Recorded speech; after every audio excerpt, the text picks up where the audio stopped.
Bueno es nuestro Dios. Para siempre su misericordia. El tema que vamos a tratar, hay veces en la que perdiendo se gana. Parece un poquito contraproducente, ¿verdad? Porque ¿cómo es eso que yo perdiendo voy a ganar? Pero vamos a analizar la palabra del Señor de diferentes personajes en las que se vieron envueltos en situaciones que aparentemente estaban perdiendo, pero que al final vemos que fue una ganancia para ellos, porque todo estaba dirigido por Dios.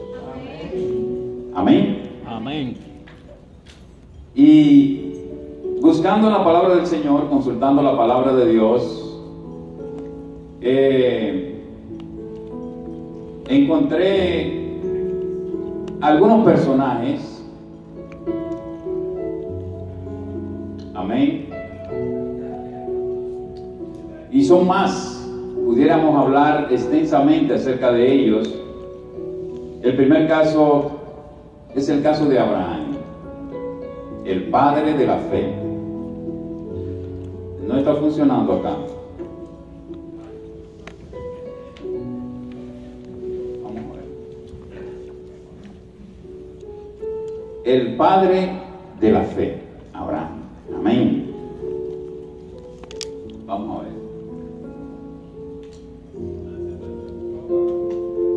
Abraham le dice el Señor: sal de tu tierra y de tu parentela y vete al lugar que yo te mostraré. Analizando la palabra de Dios, cuando usted tiene una vida en un lugar donde ha echado raíces, ¿verdad? Donde todos lo conocen, usted conoce hasta los callejones, como dicen allá en nuestro país. Usted conoce el lugar como la palma de su mano. Usted conoce a los vecinos. Usted conoce los lugares buenos y los lugares malos. Usted tiene su familia en ese lugar. El contador del banco le conoce, le tiene confianza. El médico del hospital. Y de pronto le dice el Señor: sal de este lugar. Vete. Y lo lindo es que no le dice para dónde va, sino que sal. Y este hombre, dice la palabra de Dios, gracias, que él salió de ese lugar sin dirección, sin rumbo donde iba, pero sí con la confianza y la certeza de que Dios estaba con él y que Dios le iba a respaldar. Amén. Y vemos cómo él sale, dice la Biblia, que toma a su esposa, toma a su sobrino Lot y se va. Toma lo que es de él, sus bueyes, sus asnas, sus ovejas, y sale a la tierra prometida. Pero cuántas vicisitudes pasó este hombre en el camino a Canaán, simple y llanamente por la obediencia a Dios, porque había creído en Dios y porque quería obedecer a Dios. Pero en el trasfondo vemos que ese lugar donde él estaba, donde se había criado, donde había nacido, era un lugar idólatra. Era un lugar que se había corrompido. Era un lugar que no adoraba a Dios. Y Dios quería llevarlo a un mejor lugar. Y no tan solo eso, sino que le hace grandísimas promesas, de donde de sus lomos saldría el pueblo de Israel, como todos conocemos, ¿verdad? Este hombre perdió todo aquello, pero ganó la obediencia a Dios, ganó el ser el padre de la fe, ganó el ser el padre de la nación de Israel, ganó muchas cosas. ¿Verdad que sí? Y vemos más en la vida de Abraham. Vemos que después de pasar 25 años esperando a su hijo, después que ya este muchacho es un adolescente, Dios le dice: mira, ve y sacrifica a tu hijo Isaac. Oiga eso, hermano. 25 años esperando un hijo. Y ya cuando el muchacho ya va creciendo, viene Dios y le dice: ve y sacrifícalo. ¿Qué les parece, hermano? Yo no hay problema si tú me mandas, Señor, yo voy. Si el hombre estaba dispuesto, estaba del lado de Dios para obedecerle. Y eso es lo que Dios está buscando de parte de nosotros. Que le seamos fieles y que le obedezcamos. No importa, no importa que usted no entienda, quizás en el momento, lo que Dios le está mandando a hacer, pero hágalo, porque al final será de provecho para su vida. ¿Cuánto creen eso, hermano? Y él, dice la Biblia, que toma su muchacho y se va, pero sabiendo que aunque lo iba a sacrificar, aún después de muerto, Dios lo iba a levantar. Y cuando ya tenía, dice la palabra, el cuchillo para sacrificarlo, dice la palabra de Dios que Dios le habló y le dijo: no lo hagas, porque en realidad he entendido que tú eres un siervo fiel y obediente a mi palabra. Qué bendición esta, ¿verdad que sí, hermano? Enseñanza más hermosa. El ser obediente a lo que Dios establece en su santa y bendita palabra. Vamos a ver acá. Tenemos algunos personajes. Tenemos el caso de José, ¿verdad? José, podemos hablar de José, ¿verdad que sí? Como un hombre que nació en el seno de una familia numerosa. Y este muchacho, pues procuró hacer la voluntad de Dios. Vivió entre sus hermanos, dice la palabra, y Dios desde pequeño empezó a darle visiones y sueños. Él no entendía en realidad qué estaba sucediendo, o si esto se iba a llevar a cabo a efecto. Pero sí, dice la palabra que sus hermanos le tuvieron envidia. ¿Por qué? Porque veían que su padre le amaba más a él que a ellos, siendo él uno de los más pequeños. Y dice la palabra que fue vendido a una caravana de ismaelitas que iban rumbo a Egipto, y que fue vendido y fue llevado allí y fue tratado como un esclavo. La historia toda la conocemos, ¿verdad que sí? Y dice la palabra que allí él estuvo en casa de Potifar y fue administrador de la casa de Potifar, y que su esposa trató de conquistarlo, pero él prefirió huir antes que serle infiel a Dios. Oiga eso, hermano. Prefirió huir. Prefirió el serle fiel a Dios antes que deleitarse en las cosas de este mundo. ¿Y qué llegó a ser José? Llegó a ser el segundo en Egipto, preservador de vida, porque no tan solo con su fidelidad agradó a Dios, sino que también preservó la vida de toda su familia cuando ésta padecía hambre en Canaán, fue llevado todos en número de 75 personas, dice la palabra, a Egipto, donde preservaron su vida y por muchos años vivieron una vida tranquila, aunque después dice la palabra que se levantó un faraón que no conocía a José, no conocía a la familia y lo esclavizó por 400 años. Pero lo que queremos traer como mensaje es la fidelidad de este hombre, cómo este hombre, aunque perdió su padre por muchos años, aunque perdió, ¿verdad?, la comunión con sus hermanos, perdió el que estaba lejos de su familia, sin embargo, ganó el llegar a ser el hombre más importante de Egipto después de Faraón, claro. ¿Ah? Un hombre rico, un hombre de portentos, y solo por su fidelidad a Dios.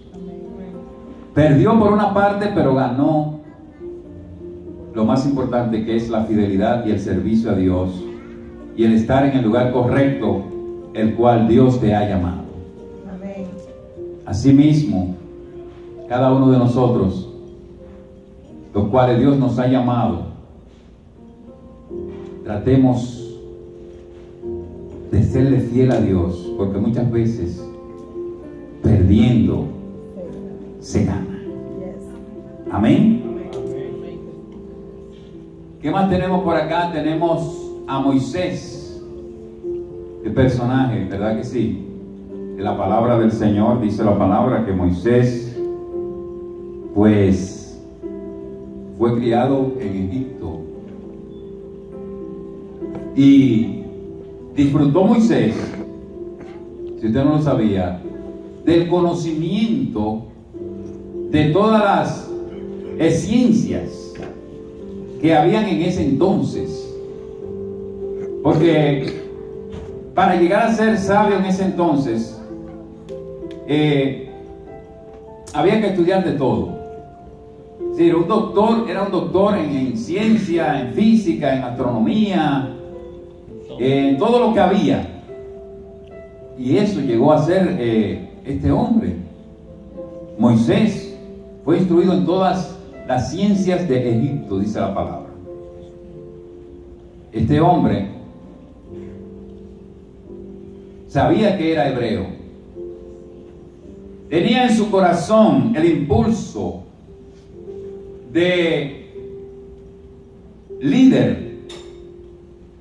Sabía para lo cual Dios lo había llamado. Aunque actuó en cierta ocasión con impulso, quizás de su carne, al matar al egipcio, dice la palabra de Dios que el Señor lo mandó o lo llevó, es la palabra correcta, al desierto 40 años. Y allí él se pulió, salió el líder que Dios quería para dirigir al pueblo a la misión que él le había encomendado. 40 años en el desierto. Imagínese usted una persona dotada de tanto conocimiento, de tanta sabiduría, de tantas comodidades, como tenía él. Eso es como que una persona rica de repente pierda todo y sea enviado a un país muy pobre, donde no haya de nada, donde hasta para beberse una botellita de agua tenga que pasar trabajo y necesidad. Esa era la condición de Moisés allá en el desierto. Sin embargo, Dios lo estaba puliendo para lo que él quería que él hiciera, y era libertar al pueblo de la esclavitud egipcia. Porque ya el tiempo había llegado en que el pueblo tenía que salir. Y era naturalmente dirigido por un líder, y este líder era Moisés, el hombre escogido por Dios. Moisés perdió tantas comodidades, tantos lujos, placeres, quizás,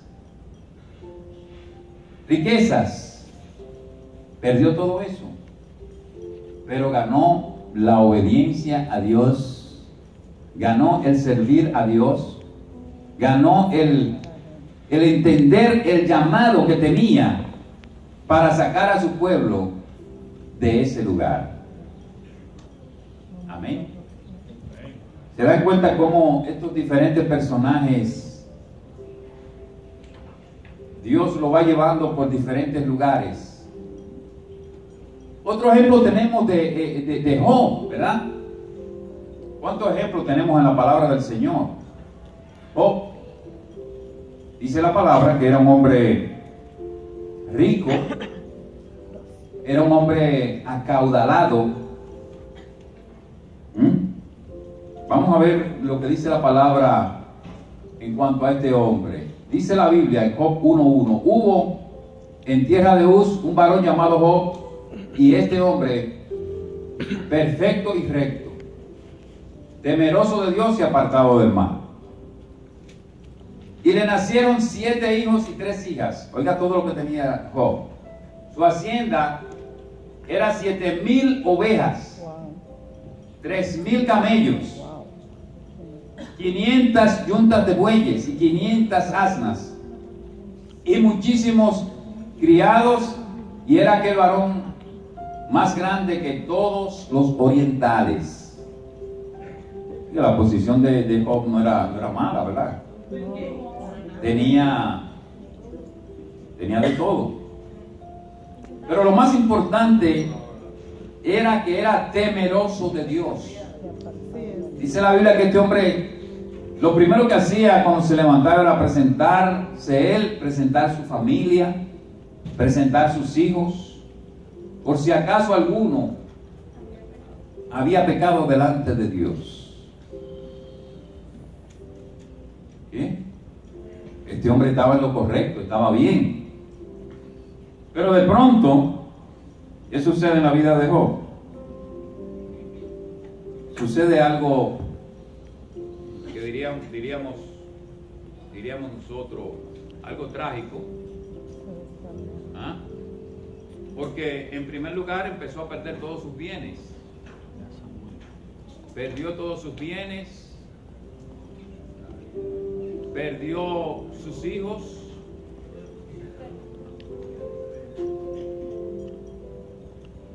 y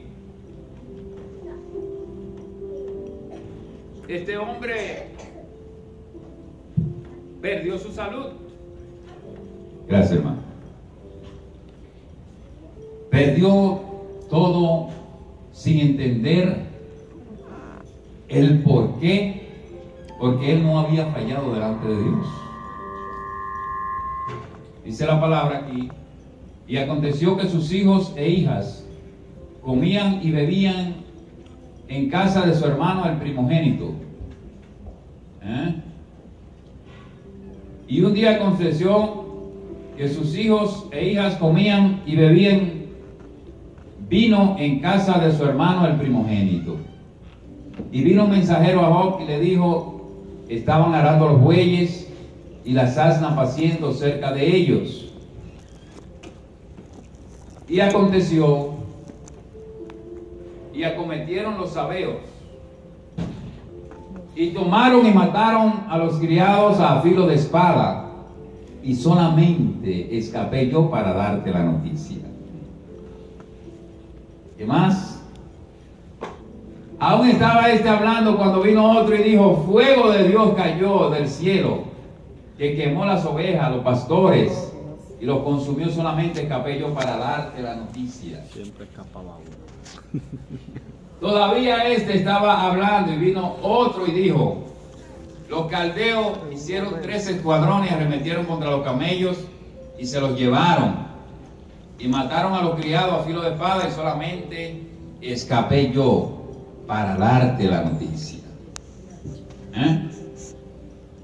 Entre tanto que éste hablaba, vino otro y dijo: tus hijos y tus hijas estaban comiendo y bebiendo vino en casa de su hermano el primogénito, y un gran viento de el lado del desierto azotó las 4 esquinas de la casa, la cual cayó sobre los jóvenes y murieron, y solamente escapé yo para darte la noticia. Había este hombre perdido todos sus bienes de un momento a otro. Respondiendo Satanás dijo, Job capítulo 2 verso 1, dijo a Jehová: piel por piel, todo lo que el hombre tiene dará por su vida. Pero extiende ahora tu mano y toca su hueso y su carne, y verás si no blasfema contra ti en tu misma presencia. Y Jehová dijo a Satanás: he aquí, él está en tu mano, mas guarda su vida. Entonces Satanás salió de la presencia de Jehová e hirió a Job con una sarna maligna, desde la planta del pie hasta la coronilla de la cabeza. Es decir, que no había nada en su cuerpo que no estuviera enfermo. Era una podrida llaga. Es decir, hoy en día diríamos, ese hombre tenía un cáncer, ¿verdad? Un cáncer en la piel. ¿Cuántas cosas pasaron en la vida de este personaje? Y uno hoy se pregunta, qué tremendo tiene que haber sido esto para este hombre, porque muchas veces nosotros nos pasan cosas pequeñas y ya nos estamos volviendo locos. Cualquier cosita que suceda, que nos saque de nuestra vida normal, muchas veces pensamos que todo se acabó, que Dios nos abandonó, que dónde está Dios. Empezamos a hacer todo este tipo de preguntas. Sin embargo, Job, dice la palabra de Dios que no pecó contra el Señor. Aún él perdiendo todos sus bienes, aún él perdiendo todo lo que tenía, aún perdiendo su salud, que debe ser una de las cosas más preciadas que tiene el ser humano. Dice la palabra aquí en Job, respondiendo Job a Jehová, dijo: yo conozco que todo lo puedes y que no hay pensamiento que se esconda de ti.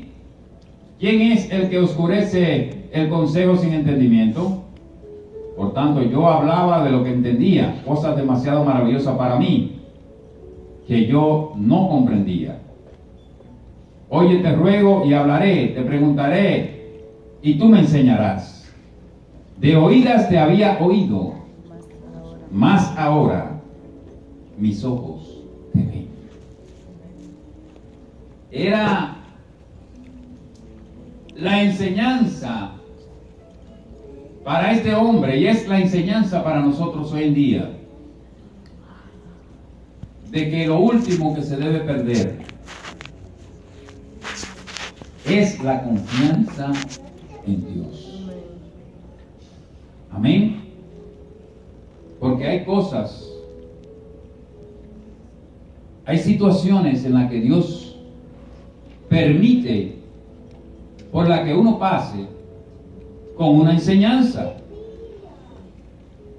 Amén. Es con una enseñanza. Parecería contraproducente el que este hombre, sirviendo a Dios, viviendo una vida fiel, apartado de todo lo que se llamaba pecado, dice la Biblia que los jóvenes, cuando pasaba Job, ellos lo tenían que reverenciar con respeto, porque este hombre era muy valorado, era tenido en muy alta estima por causa de su condición espiritual delante de Dios y delante de los hombres. Ese era el estatus en el que él se encontraba. Sin embargo, Dios le quita todo, le quita su salud, y aún la mujer le dice, ¿y todavía tú mantienes tu integridad?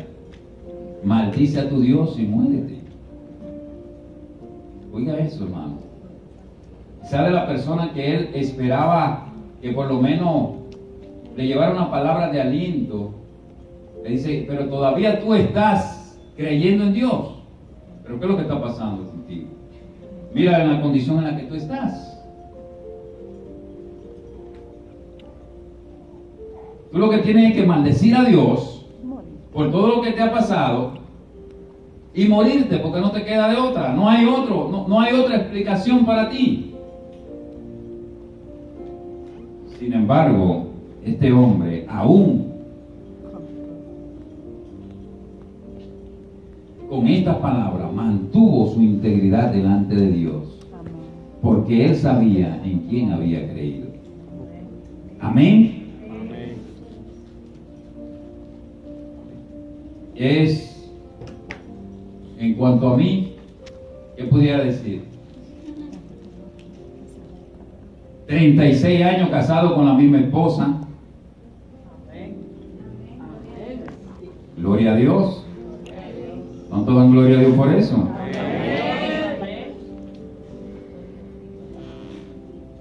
Nunca haberme puesto a fumar durante esos 36 años.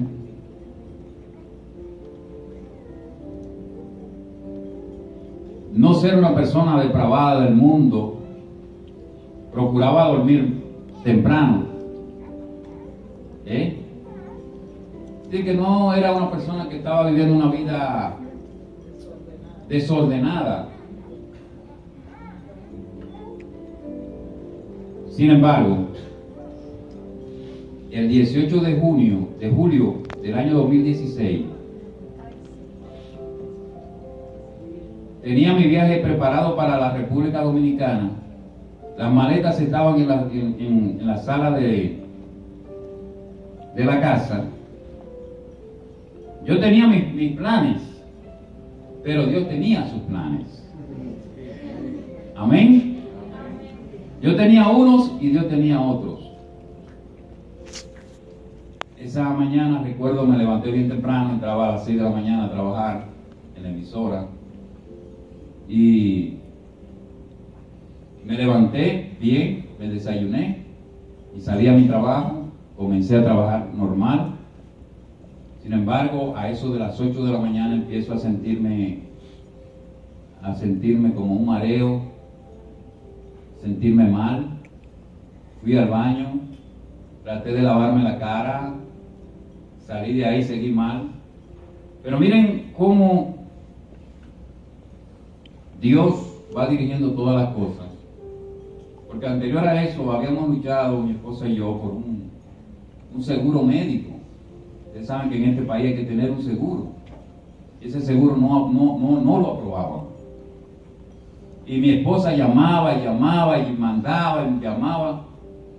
Pues resulta que creo que en el mes de febrero nos mandaron el seguro, nos mandaron aprobando todo y que yo no tenía que pagar nada, cero copay, cero nada. Es decir, estábamos ya con ese seguro, estábamos contentos. Y cuando sucede esto, ustedes saben que los locutores, mayoría de veces, o la mayor parte del tiempo, siempre pasan solos en la cabina.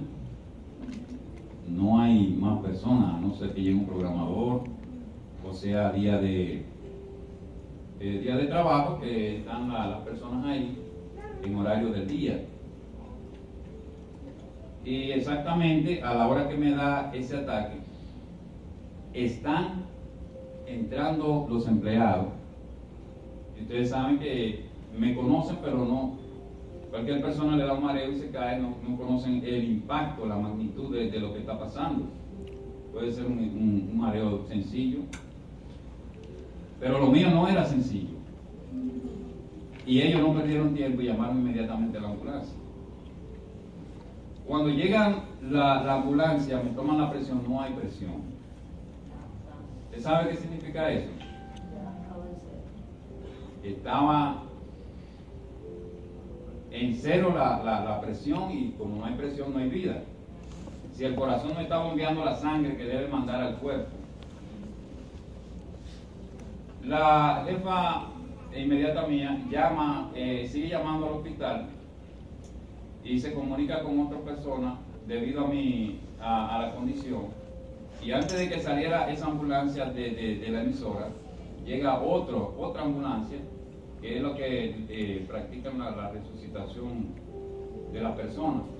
Y empiezan a bregar conmigo, me ponen inyecciones y todas esas cosas. Porque ellos decían que lo que me había dado no era para llegar ni siquiera al San Joseph vivo. Una situación bien difícil por la que pasamos. Miren la condición. Ese era yo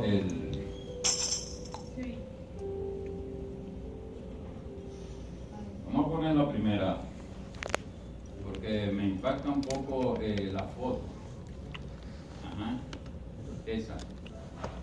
Miren la cantidad de cables que hay ahí, y la cantidad de sueros, la cantidad de máquinas que habían en ese momento, en ese lugar. Los médicos no aseguraban mucho la vida, porque ellos entendían que la presión, y aquí tenemos a la doctora Aquino que puede certificar eso, cuando baja, no hay forma de subirla. Los médicos no tienen todavía las herramientas para subir una presión. Ellos pueden bajarla, ¿verdad que sí, hermana? Es así. Díganos algo respecto a eso. Uno trata de mantenerla con algunas medicinas que nos ayudan a subirla, pero aún en mayores dosis a usted no le subían. Y generalmente esas medicinas, después de X tiempo que uno la pone, empiezan a dañar el cerebro. Entonces, es el verdadero milagro. Nosotros los médicos usamos el reflejo corneal, que es buscar con algún objeto ya sea una gasa, para buscar el reflejo en los ojos. Sí. Si ese reflejo no aparece, que a usted no le apareció, yo recuerdo como ahora, que le dije, mira, y le buscaste el reflejo corneal. Me dijo, bajó la cabeza y me dijo, sí, aquí, mira. Y yo le dije, aquí no duró 15 años una, en coma, se quiere también, déjalo ahí. Aleluya. Pero Dios tenía otros planes, ¿verdad que sí, hermano? Bendito sea Dios. Tenía otros planes porque y lo que me dio